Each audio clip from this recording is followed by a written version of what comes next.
जय हिंद दोस्तों। तो मैं हूं ऋतुराज कुमार सिन्हा और आप सभी का स्वागत है अपने बायोलॉजी क्लास ऋतु बायोलॉजी में। दोस्तों आज हम जानेंगे 5वां चैप्टर के ऑब्जेक्टिव प्रश्न के बारे में। 5th चैप्टर के ऑब्जेक्टिव प्रश्न के बारे में जानेंगे जिसका नाम है वंशागति और विविधता का सिद्धांत के बारे में। तो आइए बिना देर के हुए हम चलते हैं 5वां चैप्टर के ऑब्जेक्टिव प्रश्न के बारे में। ध्यान रखिएगा, यह प्रश्न आपके बोर्ड के दृष्टि से बहुत इंपॉर्टेंट है। इसे अच्छी तरह एक एक प्रश्न को याद कर लें और अपने जहन में बैठा लें, क्योंकि बोर्ड में आपको बहुत ही साधारण वे पे एक प्रश्न पूछ सकते हैं। पहला प्रश्न कह रहा है कि रक्त कैसा उत्तक है। तो हम आप जानते हैं कि रक्त क्या है, हमारे पूरे शरीर में फैल रहे हैं, मतलब एक अंग को दूसरे अंगों से कनेक्ट करने का काम कर रहे हैं। मतलब जो उत्तक एक अंग को दूसरे अंग से कनेक्ट करता है उसे क्या कहते हैं हम लोग, कनेक्टिव टिश्यू कहते हैं, मतलब संयोजी उत्तक। तो आपका रक्त कौन सा उत्तक हो जाएंगे, संयोजी उत्तक हो जाएंगे आपका रक्त। यानी कि इसका आंसर क्या हो जाएंगे, इसका आंसर ए हो जाएंगे, संयोजी उत्तक। अगला प्रश्न है कि मनुष्य पुरुष में गुणसूत्रों की संख्या क्या होती है। देखिए ध्यान दीजिए, कह रहे हैं मनुष्य पुरुष में, मनुष्य का कह रहा है, दे दिया है पुरुष में गुणसूत्र की संख्या। तो आप जानते हैं पुरुष हो या महिला हो उसमें हमेशा कितना गुणसूत्र पाए जाते हैं, 46। लेकिन यहां पर ये बात नहीं है, संरचना पूछ रहा है। तो हम आप देख रहे हैं पुरुष में गुणसूत्र कितना होते हैं। तो आप जानते हैं कि आपका गुणसूत्र दो भागों में होते हैं, एक होते हैं ऑटोसोम में और एक होते हैं एलोसोम में, है ना। तो ऑटोसोम की संख्या हमारे शरीर में 22 जोड़ी होता है, 22 पेयर होता है, और एलोसोम कितना होता है, 1 पेयर होता है। तो अगर इसको संख्या में कहा जाए तो 44 पीस क्या हो जाएंगे, ऑटोसोम हो जाते हैं, और एलोसोम कितना हो जाता है, वो 1 पीस, मतलब यानी कि इसमें क्या आते हैं, 2 पीस हो जाते हैं, है ना। तो अगर पुरुष की बात किया जाए तो पुरुष में क्या आता है, एलोसोम, इसका क्या है, पुरुष में एक्स ही होता है। 44 कहा जाए तो पूरे के पूरे क्या होते हैं, एक्स होते हैं, जबकि एक जोड़ा में क्या होते हैं, एक्स और वाई होते हैं। तो यहाँ ये तो 44 के 44 रह गए, है ना, और यहाँ पर क्या आ जाएंगे, प्लस एक्स और एक वाई आ जाएंगे, है ही ना। तो क्या हो जाएगा, पुरुष में गुणसूत्र की संख्या 44 प्लस एक्स वाई नहीं है, यहाँ पर है ना, यहाँ पर 23 है। तो यहाँ क्या है, 44 प्लस एक्स वाई है, इसका आंसर क्या हो जाएगा, बी हो जाएगा। उसी स्थान पर यदि महिला कहता, महिला में गुणसूत्र की संख्या कितना है, तो 44 प्लस क्या हो जाते हैं, एक्स हो जाते हैं। महिला में कितना गुणसूत्र हो जाते हैं, 44 प्लस एक्स। लेकिन यहां पूछ रहे हैं पुरुष का, तो पुरुष में कितना गुणसूत्र है, 44 प्लस एक्स वाई। पुनेट वर्ग विकसित किसे किया गया या किसने किया। तो पुनेट वर्ग विकसित किया गया था रिजेनेल्ड के द्वारा। किसके द्वारा, रिजेनेल्ड के द्वारा। इसका आंसर सी हो जाएंगे। मेंडल सहलगनता को किस कारण नहीं देख पाए थे। देखिए सहलगनता, यही मेंडल के नियम का क्या था, अपवाद था।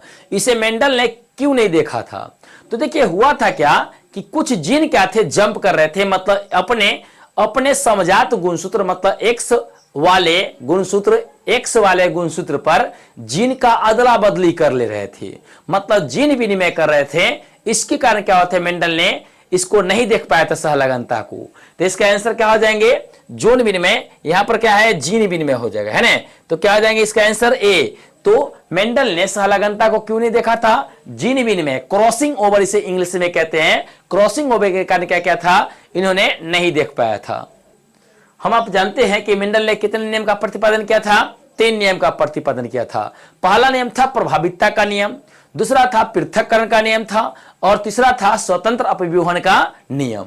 तो इसमें क्या आंसर हो जाएंगे आपका, 3, ऑप्शन नंबर बी इसका आंसर हो जाएंगे। कौन कौन नियम पूछेंगे, तो प्रभावितता का नियम, है ना, आपका पृथक्करण का नियम और स्वतंत्र अपव्यूहन का नियम। मेंडल ने इन 3 नियमों का प्रतिपादन किए थे। इनमें से कौन सा रक्त समूह सार्वभौम रक्तदाता है। रक्तदाता मतलब जो रक्त सभी को दे दे। तो हम आप जानते हैं कि रक्त सभी को देते कौन है, ओ रक्त समूह।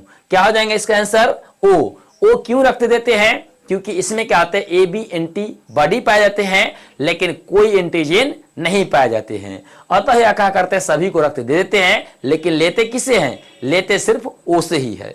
मेंडल के प्रयोग में विकसित लक्षणों का जोड़े को क्या कहते हैं। तो हम आप जानते हैं लक्षण जो था हमेशा जोड़ा में था। जैसे में लंबा पौधा के लिए या शुद्ध लंबा के लिए कैपिटल टी, मिश्रित लंबा के लिए स्मॉल टी ने। अगर शुद्ध लंबा कहा जाए प्योर टॉल कहा जाए तो उसके लिए क्या था, कैपिटल टी। मिश्रित लंबा कहा जाए, मिक्सिटॉल कहा जाए तो उसके लिए कैपिटल टी स्मॉल टी। हमेशा क्या रहा है आपका, ये जोड़ी में आ रहा है, क्या रहा है, जोड़ी में, मतलब एक जोड़ा में। इसी को क्या कहा गया था, तो इसे कहा गया था एलील। क्या कहा गया था, एलील, है ना। तो मेंडल के जो नियम था उसमें विकसित लक्षणों का जोड़ा क्या कहलाएंगे, allele. Triticum aestivum, Triticum aestivum समझते हैं। ट्रिटिकम एस्टिबम मतलब होता है गेहूं। क्या होते हैं, गेहूं। गेहूं का वैज्ञानिक नाम क्या होता है, ट्रिटिकम एस्टिबम होता है। तो ट्रिटिकम एस्टिबम क्या है, क्या है मतलब इसमें उसके क्या बोल रहा है, गुणसूत्र का संरचना बताने के लिए कह रहा है। ट्रिप्लोइडी नहीं, ट्रिप्लोइडी नहीं है, 3 गुणित नहीं है। हेक्सापोलाइडी, ए हेक्सापोलाइडी है ना। हेक्सापोलाइडी का मतलब क्या होता है, हेक्सापोलाइडी मतलब 6 गुणित, क्या होता है, 6 गुणित। ए इसका क्या हो जाएंगे, आंसर सही हो जाएंगे। इसका आंसर क्या हो जाएंगे, बी, हेक्सापोलाइडी होता है ना। यहाँ टेट्रापोलाइडी है, ये नहीं होगा। पेंटापोलाइडी 5 गुणित नहीं होगा, लेकिन यहाँ हेक्सापोलाइडी है, 6 गुणित होता है। जीन विनिमय होने पर ड्रेसोफिला के आंख के रंग में कितना प्रतिशत जीन का क्रॉसिंग ओवर का संभावना है। देखिए मैंने बताया था सहलगनता वाले में कि जब क्रॉसिंग ओवर कराया गया था तो सभी के सभी जीन का क्रॉसिंग ओवर नहीं हुआ था। कितने जीन का क्रॉसिंग ओवर हुआ था, तो 98.7% जीन का क्रॉसिंग ओवर नहीं हुआ था। यानी कि 100% जीन है तो 98.7% अगर नहीं हुआ है तो हुआ कितना है, 1.3%। तो कितने, इसका आंसर कितना आ जाएगा, 1.3%, सी नंबर। तो कितने परसेंट जीन का क्रॉसिंग ओवर होने का संभावना था, 1.3% जीन का। इसका आंसर सी हो जाएंगे। क्रॉसिंग ओवर किस अवस्था में होता है, इसका कई बार आप जानते हैं। इसका आंसर पैक्टिन। क्रॉसिंग ओवर किस अवस्था में होते हैं, पैक्टिन की अवस्था में आपका क्रॉसिंग ओवर की प्रक्रिया होती है। किसी परिवार की अनेक पीढ़ियों के लक्षणों का विश्लेषण क्या कहलाता है। किसी परिवार में है, आप उसके बारे में जान रहे हैं, उसके पिताजी के बारे में जान रहे हैं, उसके दादा के बारे में अध्ययन कर रहे हैं, परदादा के बारे में अध्ययन कर रहे हैं, परदादा के बारे में अध्ययन कर रहे हैं, तो यह क्या कहलाता है, यह वंशावली विश्लेषण कहलाता है। क्या कहलाता है, यह वंशावली विश्लेषण कहलाता है। इसका आंसर क्या हो जाएंगे, बी हो जाएंगे। मेंडल के नियम का एक अपवाद है। कौन अपवाद है, तो पिछले प्रश्न में हम देखे थे कि मेंडल ने क्या चीज को नहीं देख पाए थे, तो क्रॉसिंग ओवर जो हुआ था उसके कारण उन्होंने सहलगनता को नहीं देख पाया था। तो मेंडल का नियम का अपवाद क्या हो जाएंगे, सहलगनता का नियम। इसी नियम को इन्होंने देख नहीं पाए थे। कुछ विद्यार्थी का कहना रहेगा कि सर प्रभाविता का नियम नहीं, प्रभाविता का नियम अपवाद नहीं हुआ था, उन्होंने नियम पर नहीं चला था, तो उसके दूसरा नियम तो दिया गया था, है ना। अप्रभाविता का भी नियम आया था, है ना। लेकिन ये नियम है जो है मेंडल का, ये क्या हो गया था, बिल्कुल क्या हो गया था, उनका गलत हो गया था, अपवाद हो गया था सहलगनता का नियम। क्रिसमस रोग का दूसरा नाम क्या है। क्रिसमस रोग हम लोग कहते हैं, सीधे समझ लीजिए, हेमोफीलिया रोग, है ना। हेमोफीलिया रोग को क्रिसमस रोग कहते हैं, हेमोफीलिया ए हो या हेमोफीलिया बी हो। वंशागति का गुणसूत्रीय सिद्धांत किसने दिया था, तो हम आप जानते हैं कि वंशागति का गुणसूत्रीय सिद्धांत अस्टन एवं बेवरी ने दिया था। किसने दिया था, अस्टन एवं बेवरी। तो यहां पर पहला ऑप्शन है ए अस्टन, बी है गॉस ने नहीं दिया था, है ना। तीसरा है बेवरी, है ना। तो ए और सी दोनों आ रहा है, यानी कि आपका आंसर क्या हो जाएंगे, डी। आपका आंसर यहां पर डी हो जाएंगे। अगर किसी विद्यार्थी ने ए लगाया हो या सी लगाया हो या ए और सी दोनों में घस दिया हो तो इसका आंसर गलत हो जाएंगे। इसका आंसर क्या आ जाएंगे, जब दे रहा है डी नंबर में ए और सी दोनों, तो आपको डी मारने पड़ेंगे। तो इसका आंसर क्या आ जाएगा, डी। पक्षियों में लिंग निर्धारण किस विधि में दर्शित होते हैं, मतलब किस कारण होते हैं। तो इसको हमने क्लास में बताया था कि पक्षी में लिंग निर्धारण मादा हेटेरोगेमी के कारण होता है। मादा हेटेरोगेमी क्या है, देखिए पक्षी में क्या होता है, एक समान होमोजाइगस क्या होते हैं, उसका क्रोमोसोम बनते हैं ना। पक्षी में क्या होते हैं, जेड टाइप का क्या होते हैं, शुक्राणु बनते हैं। लेकिन क्या होता है, पक्षी में जेड और डब्ल्यू टाइप के बनते हैं मादा में। तो पक्षी के नर जो होते हैं, नर मेल में एक समान बनते हैं जेड, जबकि फीमेल होते हैं उसमें जेड डब्ल्यू बनते हैं। इस कारण क्या होते हैं, उनके फीमेल में क्या होते हैं, लिंग निर्धारण करने का क्षमता होती है। जबकि मानव में कहा जाए तो मानव में पुरुष में, नर में क्या होते हैं, लिंग निर्धारण का कैपेसिटी होते हैं, लेकिन यहाँ किसी में होते हैं, मादा में। मादा में क्यों होते हैं, मादा में हेटेरोगेमी मतलब भिन्न प्रकार के युग्मक बनाने का कैपेसिटी होते हैं, लेकिन इसमें पुरुष में एक समान होते हैं। तो इसका आंसर क्या हो जाएंगे, बी।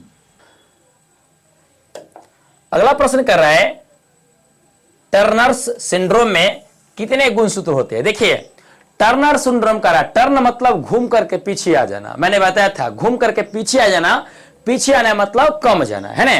तो टर्नर सिंड्रोम में कितने गुणसूत्र रहेंगे, नॉर्मली में इंसान के शरीर में 46 होते हैं, और टर्नर सिंड्रोम हो गया है मतलब घूम करके पीछे आ गया है, तो पीछे आने का मतलब क्या, कम जाना, यानी कि कितना गुणसूत्र रहेंगे, 46 गुणसूत्र हो जाएंगे। एक संकरण क्रॉस का फिनोटाइप अनुपात क्या होता है। तो हम अब बताए थे कि एक संकरण क्रॉस में क्या होता है, इकाई लक्षण, एक लक्षण कोई चयन करते थे और उसके आधार पर क्रॉस करा करके हम लोग अनुपात निकालते थे। तो इसका हम लोग फिनोटाइप अनुपात निकाले थे 3:1, जिसमें 3 पौधे क्या थे, लंबा वाले थे, टॉल थे, और एक क्या थे, स्मॉल थे मतलब बौना थे, यानी कि इसका आंसर क्या हो जाएंगे, सी नंबर आंसर इसका हो जाएंगे। यहां देखिए अगला प्रश्न आ गया है कि जेड तरह का लिंग निर्धारण किस में पाया जाता है, देखा गया है। देखिए ये प्रश्न हालांकि यहां पर कुछ मिस्टेक हो गया है, यहां पर ZW टाइप का होना चाहिए था, जिस कारण प्रश्न मिस्टेक है, अतः यह प्रश्न का आंसर गलत हो गया। अगर ऐसा होता तो इसका आंसर क्या आता, डी होता है ना, लेकिन यहां प्रश्न गलत है, तो इसका निष्कर्ष हम लोग बाद में देखेंगे। तो अगर इसका W कर दें तो क्या हो जाएगा, यहां मोड़ हो जाएगा, और अगर यहां W नहीं है तो इसका आंसर कोई नहीं होगा। किसी जीवधारी में उत्परिवर्तन किसके कारण होता है। तो हम लोग जानते हैं कि उत्परिवर्तन किससे होते हैं, म्यूटाजेन से होते हैं, या उत्परिवर्ती के कारण होता है। तो यहां पर क्या है, म्यूटाजेन, म्यूटाजेन ही क्या करता है, उत्परिवर्तन की प्रक्रिया लाता है। उत्परिवर्तन क्या है, किसी भी जीवधारी में होने वाले एकाएक परिवर्तन को, टाइम न लेवे, एकाएक परिवर्तन आ जाए और बहुत बड़ा परिवर्तन आ जाए, तो उसी को क्या कहते हैं हम लोग, उत्परिवर्तन कहते हैं, म्यूटेशन कहते हैं। जिस रोग में रक्त का थक्का नहीं बनता क्या कहलाता है। तो उसे हम लोग जानते हैं क्या कहते हैं, हीमोफीलिया कहते हैं। बहुत बच्चे ने हीमोग्लोबिन में मार दिया है, नहीं नहीं, हीमोग्लोबिन नहीं होते हैं, हीमोफीलिया होते हैं। मेंडल ने चयन किया, मेंडल ने क्या चीज चयन किया, तो मेंडल ने गार्डन मटर, गार्डन मतलब किसका क्या था, बगीचा में लगने वाले मटर के पौधे का चयन किया था। किस चीज के लिए, अपने प्रयोग को करने के लिए, है ना। इन्होंने 7 वर्ष तक मटर के पौधे पर प्रयोग किया था और अनुवांशिकी के नियम को दिया था। डाउन सिंड्रोम का अनुपात कितना, डाउन सिंड्रोम का अनुपात कितना होता है, मतलब कितने बच्चे जन्म लेंगे तो उसमें से कितने बच्चे क्या होंगे, डाउन सिंड्रोम से ग्रस्त होंगे। तो हम आप जानते हैं कि अगर 6 से बच्चे जन्म लेते हैं तो उसमें से 6 से बच्चे में 1 बच्चे क्या होंगे, आपका डाउन सिंड्रोम वाले रोग से ग्रस्त होंगे। युग्मक सामान्यतः किस प्रकार के होते हैं। तो हम आप कई बार पढ़ते हैं कि युग्मक क्या होते हैं, अगुणित होते हैं, मतलब हैप्लॉइड होते हैं, क्या होते हैं, अगुणित या हैप्लॉइड होते हैं। तो यहाँ पहला है हैप्लॉइड है ना, दूसरा डिप्लॉइड है, ये तो होता ही नहीं, तीसरा एक गुणक होता है, ये भी होता है।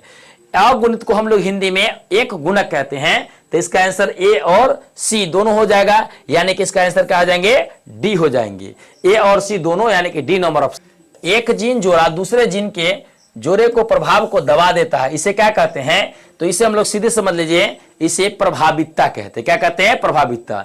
एक लक्षण क्या किया, जैसे लंबा वाले ने क्या किया था, बौना वाले लक्षण को पूरी तरह से दबा दिया था, तो उसे क्या कहते हैं हम लोग, प्रभावितता कहते हैं। सहलगनता समूह की संख्या उस कोशिका के लिए क्या होगी जिसे 2n = 14। देखिए जैसे सहलगनता समूह पूछे तो जितना द्विगुणित शरीर देवे, द्विगुणित शरीर जितना देवे उसका आप अगुणित कर दीजिए, अगुणित कर दीजिएगा, आपका सहलगनता समूह मिल जाएगा। जैसे 2n बराबर दे रहा है आपका 14 दे रहा है, तो इसका जैसे 2 से भाग कर देंगे, मतलब आधा कर देंगे, तो इसका कितना हो जाएंगे, 7। तो इसका आंसर क्या हो जाएंगे, 7 हो जाएंगे। तो देखिए ए बी ब्लड ग्रुप में ए भी अपना लक्षण प्रदर्शित करता है और बी भी अपना लक्षण प्रदर्शित करता है, मतलब न ए जीत रहा है न बी जीत रहा है, न ए हार रहा है न बी हार रहा है, मतलब दोनों क्या कर रहा है, इक्वलिटी में अपना एक साथ प्रभाव डाल रहा है, यानी कि ए और बी बना रहा है, मतलब दोनों एक साथ अपना प्रभाव उत्पन्न कर रहा है। तो उसे क्या कहते हैं, सहप्रभावितता कहते हैं। क्या कहते हैं, सहप्रभावितता, है ना। अनुवांशिकी शब्द को अनुवांशिक शब्द किसने प्रस्तावित किया था? तो हम आप जानते हैं कि अनुवांशिकी शब्द सर्वप्रथम कहते हैं वाटसन ने।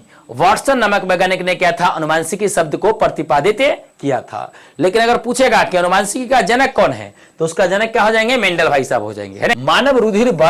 मानव रुधिर ओ वर्ग में होता है। ओ वर्ग पूछ रहा है कि ओ वर्ग में क्या होता है। यहां दे रहा है एंटीजन अनुपस्थित होता है। जी हाँ, उसमें एंटीजन नहीं पाया जाता है और एंटीबॉडी ए बी दोनों पाया जाता है। तो ओ समूह में क्या होते हैं? ए बी एंटीजन या कोई एंटीजन कहिए पाया ही नहीं जाता है। छोटी गर्दन, छोटी कान और चौड़ी छाती लक्षण संबंधित है। किससे संबंधित है?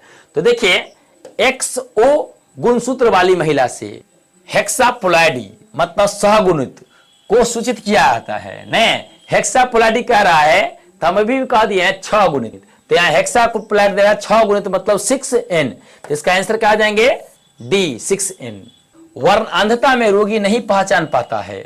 तो वर्णांधता में मैंने बताया था कि व्यक्ति लाल और हरा रंग में अंतर स्पष्ट नहीं कर पाता है। तो इसका आंसर बी हो जाएंगे। मेंडल के नियम को प्रसिद्ध कराने में किनका योगदान रहा?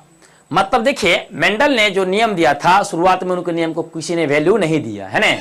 क्यों? क्योंकि उन्होंने बहुत ही निम्न दर्जा का पत्रिका में प्रकाशित किया था नियम को। कोई इनको जानता नहीं था, किसी ने इनको पहचाना नहीं था। बेचारे जब मर गए तो 3 वैज्ञानिक थे, है ना, वॉन सेरमक, कॉरेंस और डिब्रीज। इन 3 वैज्ञानिक ने इनके नियम को पढ़ा और कहा मेंडल ने जिस एक्सपेरिमेंट को आज हम कर रहे हैं उसे कई साल पहले कर गए हैं। तो उन्होंने क्या किया? इस नियम को पूरी दुनिया के सामने लाया, है ना। तो जाकर के मेंडल प्रसिद्ध हुए। तो इनमें कौन कौन थे? हेंगो डिब्रीज थे ही, है ना, वॉन सेरमक भी थे, कार्ल कॉर्लेंस भी थे। मतलब इनमें से सभी, यानी कि इसका क्या हो जाएगा आंसर? डी हो जाएंगे इसका। सिकल सेल एनीमिया रोग होने पर ग्लूटामिक एसिड के स्थान पर क्या बनता है? तो हम आप जानते थे कि छठा बेस पेयर में क्या होते हैं? सिकल सेल एनीमिया में छठा बेस पेयर के स्थान पर क्या होते हैं? ग्लूटामिक अम्ल के स्थान पर क्या बन लेते हैं? वैलिन बनने लगते हैं। और इसी कारण क्या होते हैं? व्यक्ति के आरबीसी का उभय अवतलाकार रक्त का कण टूट करके हंसियाकार हो जाता था, है ना। तो 21वें गुणसूत्र में ट्राइसोमी से कौन सी अनुवांशिक बीमारी होती है? देखिए ट्राइसोमी कह दिया है, तो ट्राइसोमी के कैसे सूचित करते हैं हम लोग? तो 2n+1 किससे करते हैं? 2n+1 से सूचित करते हैं। तो कह रहा है 21वां गुणसूत्र में एक गुणसूत्र 2n मतलब द्विगुणित और +1 कह रहा है मतलब 1 बढ़ जाना। तो क्या हो जाएगा? जब एक गुणसूत्र बढ़ जाएगा मतलब कितना गुणसूत्र हो जाएगा? 47, है ना। तो कौन सा अनुवांशिक रोग हो जाएगा? तो यहां क्या करा है? क्लाइनफेल्टर सिंड्रोम नहीं, इसका दूसरा स्थिति होता है। अगला है डाउन सिंड्रोम। जी, इसका आंसर क्या जाते हैं? डाउन सिंड्रोम ही हो जाते हैं। इसका आंसर बी हो जाएंगे। टीएच मॉर्गन ने सहलगनता की खोज किसमें की थी? तो टीएच मॉर्गन मैंने बताया था कि टीएच मॉर्गन ने फल मक्खी कहिए या ड्रेसोफिला कहिए, वैज्ञानिक नाम फल मक्खी का क्या होता है? ड्रेसोफिला। तो ड्रेसोफिला में क्या कहता? टीएच मॉर्गन ने सहलगनता का खोज किया था। ड्रेसोफिला के बारे में एक अमेजिंग बात जान लीजिए कि ड्रेसोफिला का नर जो होता है वह छोटा होता है, उसका आकार छोटा होता है, और मादा जो होती है उसका आकार बड़ा होता है ना। तो फल मक्खी में ये सही है, मधुमक्खी में बिल्कुल सही नहीं है, और ड्रेसोफिला ये भी सही है, वैज्ञानिक नाम में भी है, और डी दे रहा है ए बी दोनों, यानी कि इसका आंसर क्या आ जाएंगे? डी। मेंडल ने प्रस्तावित किया था, मैं यहां मेंडल होंगे, है ना, मॉडल दे दिया है ना, मेंडल होंगे। मेंडल ने प्रस्तावित किया था अनुवांशिकता का नियम। पहला ही ऑप्शन इसका आ गया। अनुवांशिकता का नियम किसने दिया था? मेंडल ने। सहलगनता का नियम किसने दिया था? इसको नियम तो दिया था टीएच मॉर्गन ने, है ना, टीएच मॉर्गन ने। प्रभाविता का नियम ये भी इन्होंने कौन दिया था? मेंडल ने ही दिया था, है ना। तो इसका आंसर ए और सी दोनों हो जाएगा, है ना। तो इसका आंसर क्या आ जाएंगे? डी। मधुमक्खी में लिंग निर्धारण किस विधि से होता है? तो कई बार पता थे कि मधुमक्खी में लिंग निर्धारण हैप्लोडिप्लॉइडी विधि से होता है। किससे होते हैं? हैप्लोडिप्लॉइडी, है ना। क्रॉसिंग ओवर कैसे गुणसूत्र पर होता है? मतलब कौन सा गुणसूत्र पर होता है? समजात गुणसूत्र पर होता है या विषमजात? तो देखिए मैंने बताया था कि क्रॉसिंग ओवर हमेशा XX है या XY है, तो इसमें किस पर होगा? तो XY दूसरा कैटेगरी का हुआ और X दूसरा का हुआ, लेकिन यहाँ X के समान हुआ और अगला X के समान हुआ। मतलब जब भी क्रॉसिंग ओवर होता है तो समजात गुणसूत्र पर होता है। किस पर? समजात, होमोजाइगस क्रोमोसोम। द्विसंकरण कोश का फिनोटाइप अनुपात क्या होता है? तो इसका अनुपात कितना होता है? द्विसंकरण कोश का 9:3:1 होता है। इसका द्विसंकरण कोश का फिनोटाइप अनुपात 9:3:1 होता है। अगला प्रश्न कर रहा है प्लाज्मा संपूर्ण रक्त का कितना प्रतिशत होता है? तो हम आप जानते हैं कि प्लाज्मा संपूर्ण रक्त का 55 से 60% होता है। तो इसका आंसर ए हो जाएंगे। दोहरी ट्राइसोमी का संरचना क्या होता है? दोहरी ट्राइसोमी कह रहा है मतलब 2n+1 को कुछ देर पहले हम लोग क्या कहे हैं? ट्राइसोमी कहे हैं। लेकिन कह रहा है दोहरी मतलब 2n+1+1 दो बार हमको आना चाहिए, तो इसी को कहते हैं दोहरी ट्राइसोमी। तो यहां पर कौन सा ऑप्शन आपका है? सी नंबर आंसर आपका हो जाएगा इसका।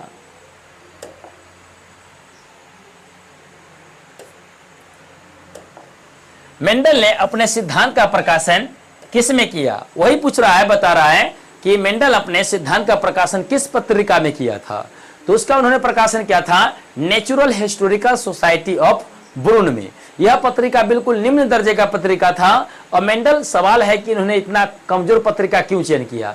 क्योंकि वह इतना गरीब थे, इतना कोई फेमस व्यक्ति नहीं थे कि इतना महंगा पुस्तक को एफर्ट कर सके। इसलिए उन्होंने क्या किया था? नेचुरल हिस्टोरिकल सोसाइटी ऑफ ब्रून में इसका प्रकाशन किया था, यानी कि इसका आंसर ए हो जाएगा।